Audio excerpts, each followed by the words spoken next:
नमस्कार, मैं निकिता रस्तोगी स्वागत करती हूँ आपका डीएन पे इंडिया में। हम नजर डालेंगे आज की बड़ी खबरों पर। तो चलिए शुरुआत करते हैं बुलेटिन की, जिसमें सबसे पहले बात होगी संभल की शाही जामा मस्जिद की रंगाई पुताई को लेकर हाईकोर्ट ने क्या सुनाया बड़ा फैसला। फिर चर्चा उस पर भी कि आखिर क्यों आतिशी समेत कई आप विधायकों ने खोला बीजेपी के खिलाफ मोर्चा। फिर बताएंगे बिहार में मखाने की खेती के लिए कौन सी बड़ी व्यवस्था करने जा रही है सरकार।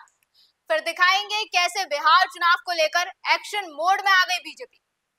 तो बताएंगे ईडी की ताबड़तोड़ छापेमारी के बारे में, जिससे दिल्ली से लेकर नोएडा तक भूचाल आ गया।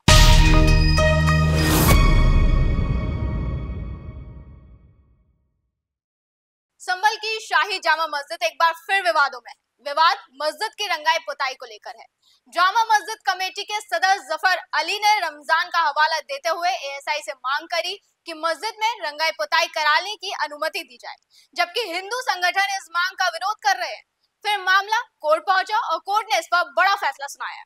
इलाहाबाद हाई कोर्ट ने आज भारतीय पुरातत्व सर्वेक्षण यानी एएसआई को निर्देश दिया है कि वो संभल की शाही जामा मस्जिद का निरीक्षण करे और ये तय करे कि रमजान से पहले मस्जिद में सफेदी और सजावट की जरूरत है या नहीं। कोर्ट ने एएसआई को 3 सदस्यीय कमेटी बनाने का निर्देश दिया। कमेटी की निगरानी में रंगाई पुताई का कार्य कराया जाएगा।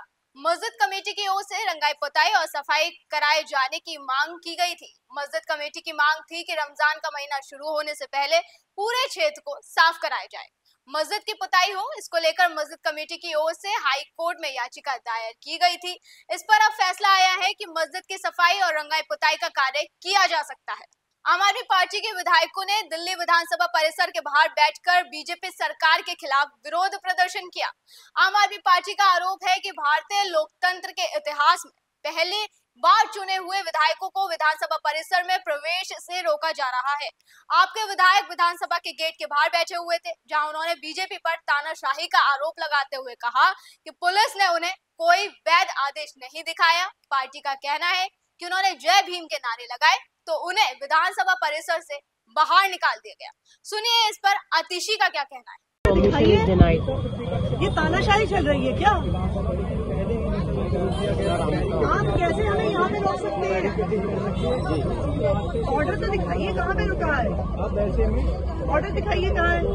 ये बिल्कुल लिखा है असेंबली हॉल गैलरी, कहाँ पे लिखा है? कि कहाँ पे लिखा है? मैं नेता प्रतिपक्ष हूँ, मैं अपने ऑफिस क्यों नहीं जा सकती हूँ? कैसे रोका हुआ है आपने? तो बुलाइए ना, ऑर्डर दिखाइए। आप बिना ऑर्डर के कैसे रोक सकते हैं हमें अंदर जाने से? बताइए, बुलाइए अपने, कौन है आपके सीनियर ऑफिसर? कहाँ पर है? आप ऑर्डर दिखाइए। गौरतलब है कि दिल्ली विधानसभा सत्र के दूसरे दिन हंगामे के चलते आम आदमी पार्टी के कई विधायकों को 3 दिनों के लिए सस्पेंड कर दिया गया था। विधायकों का कहना है कि अगर वो विधानसभा में सदन के अंदर नहीं जा सकते तो परिसर के अंदर जाने की मंजूरी तो उन्हें जरूर है, लेकिन बीजेपी और दिल्ली पुलिस अपने तानाशाही रवैये के चलते उन्हें विधानसभा परिसर के अंदर भी नहीं जाने दे रही। भारत में मखाने का सबसे बड़ा उत्पादक होने के बाद भी बिहार बाजार का दोहन करने में सक्षम नहीं है। देश के कुल मखाने का 85% से अधिक उत्पादन बिहार में होता है, लेकिन उसके सबसे बड़े निर्यातक पंजाब और असम है। ऐसे में अब सरकार ने इस पर बड़ा कदम उठाने का निर्णय लिया है। इसी कड़ी में केंद्रीय कपड़ा मंत्री गिरिराज सिंह ने मखाना प्रोसेसिंग यूनिट का निरीक्षण किया, किसानों की समस्याओं पर चर्चा की, जिसके बारे में उन्होंने विस्तार से बताया। ये काम अभी 70 मशीनें राज्य सरकार की ओर से दी गई है, सरकार की ओर से विभिन्न स्थानों पे, लेकिन इस फोड़ी को किसान बनाने के लिए लाख रुपए एकड़ पूंजी लगता है। उसकी व्यवस्था के लिए मैंने जिला कलेक्टर से कहा है, अभी मैंने नाबार्ड से बातचीत की, एग्रीकल्चर से बातचीत की, सारे बैंकर से बात करके इसके एक पायलट प्रोजेक्ट के रूप में अभी ही शुरू करना, और जिस दिन फोड़ी खेती से लेके फोड़ी तक हो जाएंगे तो इनकी आमदनी बढ़ जाएगी। और भारत सरकार ने मखाना बोर्ड बनाया है। यहाँ कृषि मंत्री शिवराज सिंह चौहान जी भी आए थे, उन्होंने गहराई से देख के गए हैं और तालाब में भी उतर के गए हैं। तो ये लग रहा है कि मखाना का उत्पादन भी बढ़ेगा। मखाना में इंटर क्रॉप कैसे हो, इसकी भी चर्चा हुई।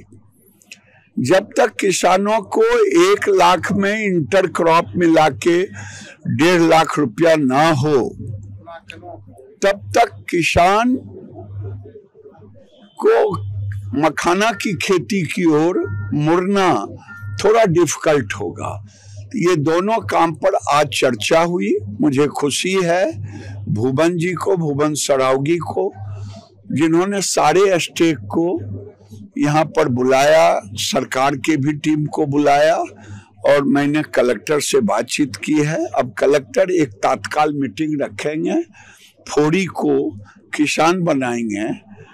तो मैं समझता हूँ वैसे 1000 एकड़ इस बार खेती बढ़ी है।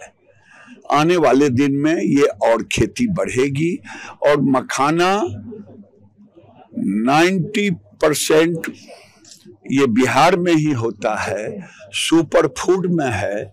तो ये मखाना को और सुपर फूड की ओर जाएगा तो किसान को अच्छी कीमत मिलेगी। बिहार में इस साल विधानसभा चुनाव है, ऐसे में बीजेपी फुल एक्शन मोड में है। इसी के चलते बिहार बीजेपी के प्रदेश अध्यक्ष दिलीप जायसवाल ने एनडीए के कार्यकर्ताओं से आह्वान करते हुए कहा कि अब कोई चुनाव की घोषणा और आचार संहिता लागू होने का इंतजार ना करें, आज से ही क्षेत्र में जाकर चुनाव की तैयारियां शुरू कर दें। सम्मेलन था 15 जनवरी से एनडीए का कार्यकर्ता सम्मेलन का शुरुआत बगहा की धरती से हुआ। कड़ाके की ठंड में भी हजारों की संख्या में, और आज गर्मी में भी हजारों की संख्या में एनडीए के 5 दल के कार्यकर्ता भरपूर जोश के साथ यहां आए थे। और आने वाले समय के लिए जो 2025 का विधानसभा का चुनाव आ रहा है, ये हम लोगों का जो एनडीए का कार्यकर्ता सम्मेलन हुआ, उसी चुनाव के लिए आगाज है, शंखनाद है, और चट्टानी एकता के साथ बिहार में फिर से एनडीए की भारी बहुमत के साथ सरकार बनेगी। ये आज का कार्यक्रम के बारे में आपको जानकारी देना था। वहीं पर जो प्रतिपक्ष है, विपक्ष है, जिसको कि आंख में रोशनी समाप्त हो गया है, दिखाई नहीं पड़ता है, गाल बजाने का काम करता है, और हमारे बिहार के अंदर का विकास जिसको दिखाई नहीं पड़ता है। तो मैंने कहा कि पटना में बहुत अच्छा आंख का अस्पताल है, जिसको दिखाई नहीं पड़ता है विपक्ष को, वो आंख का ऑपरेशन करा ले। क्योंकि नीतीश कुमार का जो प्रगति यात्रा पूरे बिहार में हुआ, जिस तरह से उन्होंने पूरे बिहार के अंदर सभी योजनाओं को मेडिकल कॉलेज से लेकर के इंडस्ट्रियल पार्क तक बनाने का घोषणा, और उसको 7 दिन के अंदर कैबिनेट में पास करने का काम किया है, ये अपने आप में अद्भुत है, बेमिसाल है। बिहार आगे बढ़ रहा है। आज ईडी ने दिल्ली से नोएडा तक ताबड़तोड़ छापेमारी करी। ईडी ने WTC बिल्डर और भूटानी ग्रुप से जुड़े 12 जगहों पर एक साथ रेड की। ये रेड दिल्ली, लखनऊ, नोएडा, फरीदाबाद और गुरुग्राम में हुई।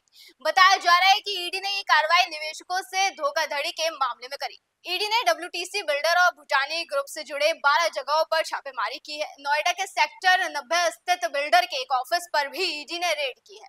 ये छापेमारी करीब 4 घंटे से चल रही थी। जानकारी के मुताबिक बिल्डर के सेल्स और कॉर्पोरेट ऑफिस दोनों ठिकानों पर छापेमारी हुई है। इस दौरान जांच एजेंसी के अधिकारियों ने दस्तावेज, लैपटॉप, मोबाइल, डेस्कटॉप जब्त करने के साथ कई बैंक खातों की जानकारी भी ली। बता दें, देश की बड़ी रियल एस्टेट कंपनियों में शामिल भूटानी ग्रुप प्रोजेक्ट है। कंपनी अब तक 9 मिलियन स्क्वायर फीट से ज्यादा निर्माण कर चुकी है और इसके 74 से ज्यादा प्रोजेक्ट्स चल रहे हैं।